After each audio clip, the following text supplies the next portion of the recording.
ધાંગધ્રા ખાતે પવિત્ર રમઝાન મહિનામાં મુસ્લિમ સમાજ દ્વારા તેજસ્વી વિદ્યાર્થીઓનો સન્માન સમારોહ કાર્યક્રમ યોજાયો। શિક્ષણ ક્ષેત્રે સારી પ્રગતિ કરનાર તમામ વિદ્યાર્થીઓનું સન્માન કરવામાં આવ્યું।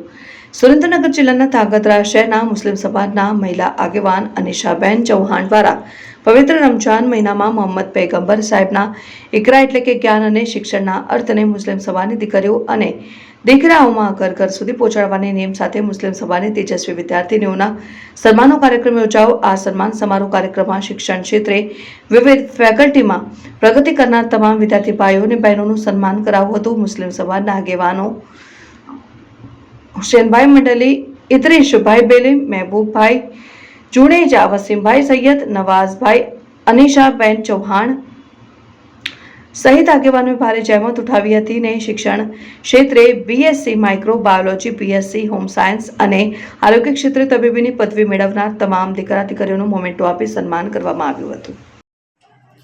મારું નામ ફકીર નાઝમીના હારુનસા દીવાન છે। હું એસએમટી શિવશા મહિલા હોમ સાયન્સ કોલેજમાં મેં મારો અભ્યાસ છે એ પૂર્ણ કર્યો છે, જેમાં મેં ગ્રેજ્યુએશનમાં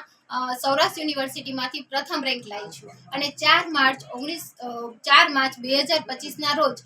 કાર્યક્રમોનું આયોજન કરવામાં આવ્યું હતું, જેમાં મને મારી પદવી તથા ગોલ્ડ મેડલ આપવામાં આવ્યું અને આજે મને ખૂબ ખુશી થાય છે કે હું જે શેરી જે મહોલ્લામાં રહું છું એ મહોલ્લામાં મારું આજે સન્માન કાર્ય રાખવામાં આવ્યું। હું આપ સૌનો ખૂબ ખૂબ આભાર માનું છું અને મારા માટે જેટલા જ ગૌરવની વાત છે એના કરતાં વધારે પણ મારા સમાજ અને મારા માતા પિતા આજે મારા કરતાં વધારે ખુશ થતા હશે અને મને એવું થાય છે કે એમણે જે મારા પાછળ મહેનત કરી છે એ આજે સફળ થાય એવું મને લાગી રહ્યું છે, કારણ કે હું ભણી ગણીને ઇન્શાલ્લાહ હું વધારે હજુ પ્રગતિ કરીશ, પરંતુ મારા માતા પિતાએ જે કર્યું એના બદલે મને આજ યુનિવર્સિટીમાં હું ફર્સ્ટ રેન્ક લાવી અને જે એમને ખુશી આપી એનો મને ગૌરવ છે કે મેં મારા માતા પિતાએ જે મારા પાછળ મહેનત કરી એ આજે સફળ થઈ। હું મારી કોલેજમાં 25 વર્ષ પછી મારી કોલેજમાં મેડલ લાવી છું। 25 વર્ષ પછી બીએસસીમાં અમારી કોલેજની છોકરીઓનો નંબર આવ્યો, એટલે અમારા કોલેજમાં પણ એટલા બધા ખુશ થઈ ગયા હતા અને હું અમારા સમાજ માટે પણ કહેવા માંગુ છું કે અમારા સમાજની ઘણી બધી મહિલાઓ દ્વારા એવી સોચ રાખવામાં આવે છે કે ભણ્યા તો કોણ નોકરી કરાવવાના છે અથવા તો ઘરના કામ જ કરવાના છે ને, પરંતુ હું એ બધાને મેસેજ આપવા માંગુ છું કે એજ્યુકેશન તમે મેળવો તો એવું જરૂરી નથી કે તમે જો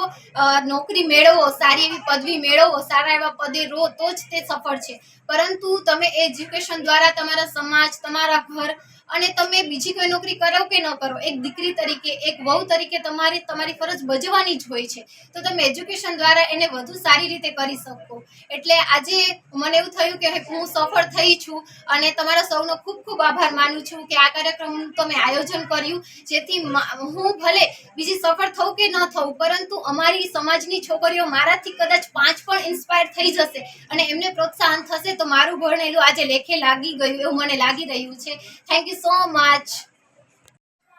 મારું નામ ડૉક્ટર અલ્ફિયા કારદાર છે, હું ડેન્ટિસ્ટ છું। આજે સૌપ્રથમ તો હું મુસ્લિમ સમાજનો આભાર માનીશ કે આજે એમનો જે મુસ્લિમ સમાજની દીકરીઓ અને દીકરાઓ છે એમનો સન્માન સમારંભ રાખ્યો હતો, તો એમનો ખૂબ ખૂબ આભાર। અને આ સન્માન થકી મુસ્લિમ સમાજના દીકરાઓ દીકરીઓને એટલી તો પ્રેરણા મળશે કે ના ભણવું જોઈએ, અને હું બી એ જ પ્રેરણા આપીશ કે ના ભણવું જરૂરી છે જીવનમાં। તમે ગમે તે વ્યવસાય કરો કે નોકરી કરો, ધંધો કરો, બધે ભણવાનું તો કામમાં આવવાનું જ છે, એટલે હું એટલું જ કહીશ કે ભણો અને આગળ વધો।